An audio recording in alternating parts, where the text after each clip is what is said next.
Hastiu a hukba khlainai rongno sak basai manai nahar mungno tuyi a bedektai habani bukhaktui samung khlaijagui tongo baithango hastiu busuk joratui a hamkrai mankhatei bahai manmanotei bo dabal khlai manai aborongno tui koglam salaijonai hinui saka a bedekni mantri Sudhanshu Das Krak Salo Agotala Gurkha Bosti a bedekni conference hall nogo bedekni tangphang kratai tangphang tuyi kaisa nangkumarongno tui koglam salaina bagai asuk jakha a salo mantri Sudhanshu Das no karibo pando manjakha bedekni adongrok tei a bedekni tangphangrok a salo kokthum manoni bwskango data sidangai kok saka mantri Sudhanshu Das habani samung khlai tongnai borok 6 jorao no haba nogrogo phai tei office rok bondo ya tuikhe sebok khlaijai rokno krak saklaimung saklaijakha গত 8 তারিখ দেশের যশস্বী প্রধানমন্ত্রী নরেন্দ্র মোদীজি আমাদের কেন্দ্রীয় গৃহমন্ত্রী অমিত শাহজি এবং অবশ্যই রাষ্ট্রীয়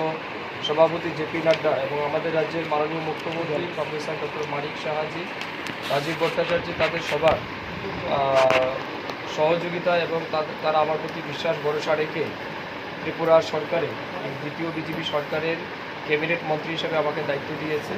পাশাপাশি ফিশারি ডিপার্টমেন্ট, এআরডিডি ডিপার্টমেন্ট এবং এসসি ওয়েলফেয়ার এই 3টা দপ্তরের দায়িত্ব আমার উপর রয়েছে। তো স্বাভাবিক কারণে প্রত্যেকটা দপ্তরকে নিয়ে রাজ্যের মানুষের স্বার্থে কাজ করা এটা আমার নৈতিক দায়িত্ব। গত কিছুদিন যাবতীয় আমরা বিভিন্ন লেভেলে কাজ করছি। আজ আমাদের ফিশারি ডিপার্টমেন্টে পুরো রাজ্যেরই সমস্ত দায়িত্বপ্রাপ্ত অফিসার যারা আছেন তাদেরকে নিয়ে আমরা একটা গুরুত্বপূর্ণ মিটিং আয়োজন করেছি। এই মিটিংয়ের মূল উদ্দেশ্য হচ্ছে আমাদের রাজ্যে মাছের যে চাহিদা রয়েছে সেই অনুযায়ী প্রোডাকশন আমাদের কী আছে সেটার উপর আমরা আলোচনা করব। আগামী দিনে কত সংখ্যক প্রোডাকশন এখানে আরও বৃদ্ধি করা যায় সেই বিষয় নিয়েও আমরা পরিকল্পনা তৈরি করব। এবং মূল যেটা টার্গেট আমি যতটুকু জানি আমাদের ত্রিপুরা রাজ্যে প্রচুর মাছ এখনও বাইরে থেকে আমরা ইনপুট করি, বাইরে থেকে আমরা নিয়ে আসি আমাদের রাজ্যের ইনসাফিসিয়েন্সির কারণে।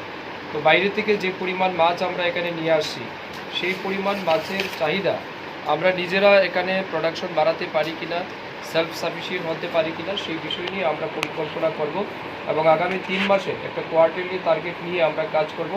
অবভিয়াসলি ইয়ারলি আমাদের টার্গেট থাকবে, কিন্তু আমরা কোয়ার্টারলি এগুলিকে মনিটরিং করব এবং ত্রিপুরা রাজ্যে মাছের যে চাহিদা রয়েছে সেগুলিকে পূরণ করার জন্য এবং অবশ্যই মানুষের কাছে তার যোগান পৌঁছে দেওয়ার জন্য দপ্তর আগামী দিন কাজ করবে। তার লক্ষ্যে আজকে আমরা পরিকল্পনা নেব।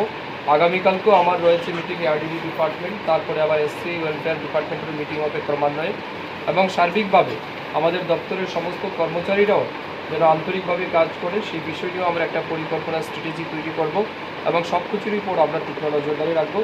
আলটিমেটলি আমার ব্যক্তিগত যেটা মতামত, আমরা চাইছি রাজ্যের মানুষ যে প্রত্যাশা আমাদের প্রতি রাখে সেই প্রত্যাশা পূরণের লক্ষ্যে আমি যেমন অবিচল কাজ করব, অবিরাম কাজ করব, ঠিক তেমনি আমার দপ্তরের প্রত্যেকটা কর্মচারী যেন সেই লেভেলে কাজ করে সেই লক্ষ্যমাত্রা নিয়ে আজকে আমাদের মিটিং হচ্ছে। অফিসের কর্মসংস্কৃতি নিয়ে কী বলবেন? হ্যাঁ, এটা অস্বীকার করা যায় না। কিছু কিছু জায়গাতে আমরা লক্ষ্য করছি যে কিছু কিছু সরকারি কর্মচারী মর্জি মাফিক তারা ডিউটি করছেন, তাদের ইচ্ছে মতো অফিসে যায়, ইচ্ছে মতো অফিস থেকে তারা ছুটি নিয়ে বেরিয়ে যায়। তো এইসব দিকগুলিও আমরা পর্যালোচনা করব। গতকালকে আপনারা হয়তো সোশ্যাল মিডিয়ার মাধ্যমে দেখেছেন যে কুমারঘাট একটা অফিসে আমি গেছিলাম বিকেল 3টায়, গিয়ে যেটা দেখলাম প্রায় 80%, কোনো অফিসে 70%, কোনো অফিসে 60% কর্মচারী অ্যাবসেন্ট ছিল ডিউরিং মাই ভিজিট। তো এটা সত্যি আমাদের জন্য অত্যন্ত দুর্ভাগ্যের বিষয়, যেখানে ত্রিপুরা সরকার এবং আমাদের রাজ্যের মাননীয় মুখ্যমন্ত্রী প্রফেসর ডক্টর মানিক সাহাজি উনি যেটা চাইছেন যে রাজ্যের জন্য আমরা একটা মডেল স্টেট তৈরি করতে পারি, দেশের মধ্যে না হোক অ্যাটলিস্ট আমরা নর্থ ইস্টের মধ্যে যেন ফার্স্ট স্টেট ডেভেলপমেন্টের ক্ষেত্রে, ডিসিপ্লিনের ক্ষেত্রে এবং গুড গভর্নেন্স যেটাকে আমরা বলি সেই লক্ষ্যে যেন আমরা 1 নম্বর থাকতে পারি, সেই লক্ষ্যে আমাদের মাননীয় মুখ্যমন্ত্রী উদ্যোগ গ্রহণ করেছেন। ক্যাবিনেটও এই বিষয় নিয়ে ডিসিশন হয়েছে। উনি আমাদেরকে এটাও বলেছেন যে আমরা যেন আগামী দিনে একটা ইতিহাস তৈরি করতে পারি যে 2023 থেকে 2028 যারা ক্যাবিনেট মিনিস্টার ছিলেন, যারা সরকার চালিয়েছেন, যারা মুখ্যমন্ত্রী ছিলেন, যারা অফিসার ছিলেন, তাদের নেতৃত্বেই ত্রিপুরা রাজ্য একটা অন্যতম জায়গা পেয়েছে। ত্রিপুরা রাজ্য ভারতবর্ষের মধ্যে সর্বোচ্চ উন্নয়নমূলক স্টেট হিসেবে দাঁড়িয়েছে। এটা যেন মানুষ পরবর্তী সময় বলে, এটা মাননীয় মুখ্যমন্ত্রীর ডিজায়ার। আমরাও সেটাকে গুরুত্ব দিয়ে কাজ করতে চাইছি। আর আমারও একটা পার্সোনাল প্রিন্সিপাল রয়েছে, hard work and honesty is the কি অফ সাকসেস, অর্থাৎ পরিশ্রম এবং সততা উন্নয়নের মূল চাবিকাঠি। সেটাকে লক্ষ্য করে আগামী দিনে আমরা কাজ করব। সমস্ত কর্মচারীদের প্রতি আমার আহ্বান থাকবে, আপনারাও আপনাদের দায়িত্বের প্রতি লয়াল থাকুন, অনেস্ট থাকুন।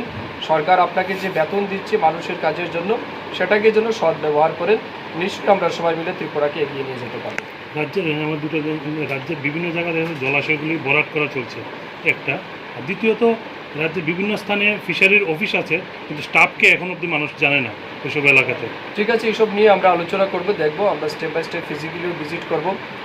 এবং আমাদের একটা ডিসিশনও আছে। আমি আজকে আমাদের এখানে সেক্রেটারি মহোদয় আছেন, ডিরেক্টররা আছেন, আমরা ডিসিশন নেব আজকে যে প্রত্যেক সপ্তাহে আমি যেমন ভিজিট করব ফিল্ড, আমাদের ডিরেক্টরও ভিজিটে যাবেন, সেক্রেটারি মহোদয়ও যাবেন, কনসাল্ট অফিসার যারা যারা আছেন তারাও ভিজিটে যাবেন। অর্থাৎ আমরা আগরতলাতে বসে যেমন পরিকল্পনা তৈরি করব, in the same time field লেভেলেও যেন এটা ইমপ্লিমেন্ট হয়, সেগুলিকেও আমরা সরাসরি খতিয়ে দেখব।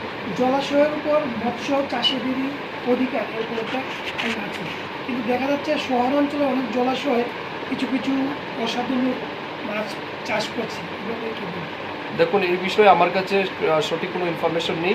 নিশ্চয়ই আমরা এগুলিকে খতিয়ে দেখব, আলোচনা করবো যেন সমাধান হয়।